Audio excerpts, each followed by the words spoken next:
Project लगने का मतलब होगा कि हमारे पूरे 84.5 के 50 गांवों के बीच से कम 20 लाइनें तारों की निकलेंगी और ये पटाड़ी जैसी स्थिति में आ जाएगा, ऊंचे गांव जैसी स्थिति में आ जाएगा। यहाँ डेवलपमेंट नहीं आएगा। हम समझा रहे थे लोगों को, लेकिन देवेंद्र सिसोदिया, पत्रकार ललित राणा, कुछ चंद लोग साथ दे पाए, कहा कि आप डेवलपमेंट रोक रहे हैं। आप दूरदर्शिता का अभाव था उस समय, लेकिन आज अगर वो प्लांट नहीं लगाते, सोने की चिड़िया, आज इंडस्ट्री आनी है, 1 बीघा जमीन भी अगर किसी भाई के पास बची है तो आज 84.5 का करोड़पति है। बंधुओं, ये हमें जानना चाहिए। हमने कोको कोला की लड़ाई लड़ी, आज ब्रह्म सिंह राणा तमाम कंपनियों के निकाले गए युवाओं को वापस रखवाने के लिए पूरा संगठन लड़ाई लड़ता है और हमने वापस रखवाए। हम ये जानते हैं, जो बात आज राजकुमार सिसोदिया जिस मन से कह के गए हैं वो सच्ची है कि हमें आर्थिक रूप से मजबूत होने की तरफ प्रथम वरीयता देनी पड़ेगी। अगर आर्थिक रूप से हम कमजोर होते चले गए, जमीन बेचते चले गए, हम 15,000 की नौकरी के लिए पलायन कर गए, तो बाहर के लोग यहाँ बसेंगे, यहाँ का जो व्यक्ति चला जाएगा वो लौट के नहीं आएगा। अगले 50 साल में नोएडा हो जाएगा, आपके 84.5 का अस्तित्व नहीं बचेगा बंधु। इसलिए यहाँ जितनी कंपनियां आ रही हैं, हम लोग ने विरोध दर्ज कराया है। 1.5 महीने का आंदोलन कोको कोला में लड़ा, तो आज कोको कोला के अंदर 60 से 70% युवा अपने 84.5 हापुड़ जनपद के कार्य कर रहे हैं। और अभी प्री ट्रैक्टर शुरू होने वाला है, वहां 2000 से ज्यादा मैन पावर काम करेगी। हमने इस बात को कहा, उन्होंने स्वीकार भी कर लिया है कि 70% युवा 84.5 हापुड़ जनपद के काम करेंगे तो कंपनी चलेगी, अन्यथा कंपनी नहीं चलेगी। पॉल्यूशन हम झेलेंगे।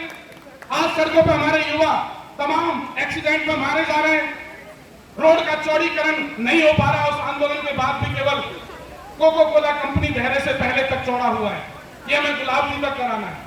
बंधुओं, मुद्दों की बातों पर चर्चा होना बहुत जरूरी है। जो 4 मुद्दे आपके यहाँ लगे हैं, इन पर हम 2009-10 से लड़ रहे हैं। नसरुल्लागढ़ पहड़ा गांव उत्तर प्रदेश का, नकुड़ से हमने यात्राएं शुरू की थी और जौनपुर तक पूरे प्रदेश का जन जागरण आज भी समाज में कर रहे हैं। मुद्दों की बात होनी चाहिए, जो लड़ेगा वही बढ़ेगा, इस बात को समझ लीजिए।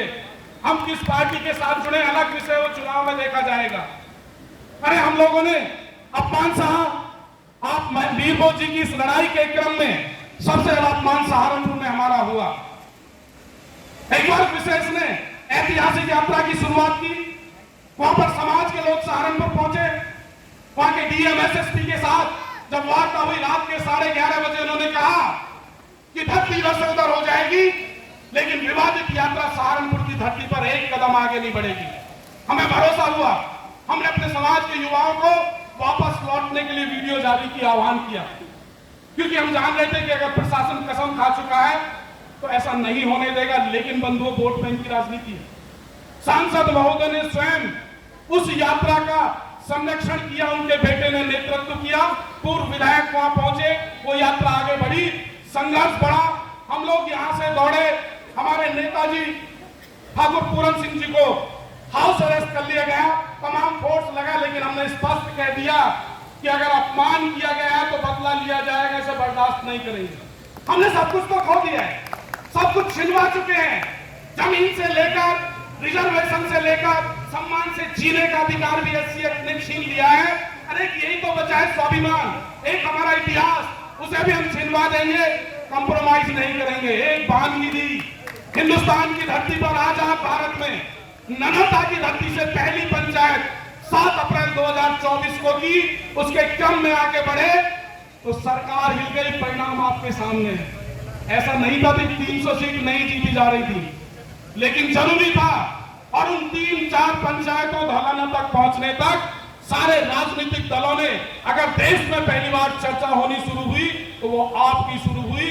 और हम ये चाहते हैं, लोकतंत्र में अधिकार लेना है तो लड़ना पड़ेगा, बोलना पड़ेगा।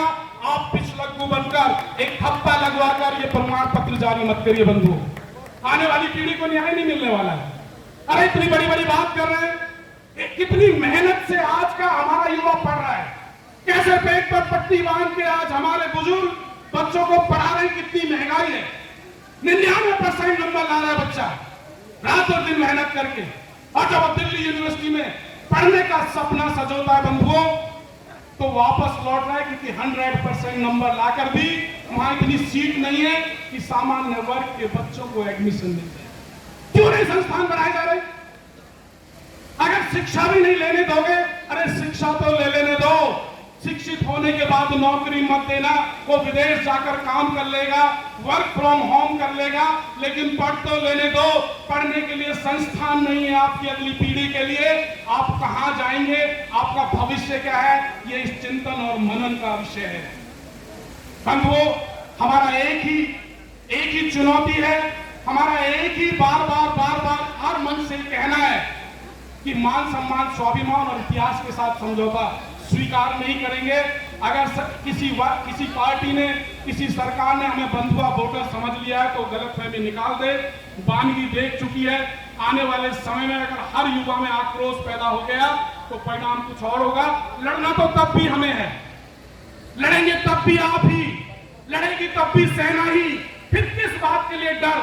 हमारे अंदर जो डर बैठा कर हमें नपुंसक बनाने का काम कर रहे हैं, हमारे अधिकार उस आड़ में छीन लिए जा रहे हैं। हमें बार बार कहा जा रहा है कि आप शांत रहिए, आप देश का माहौल नहीं देख रहे, आप शांत रहिए, आप देश का माहौल नहीं देख रहे।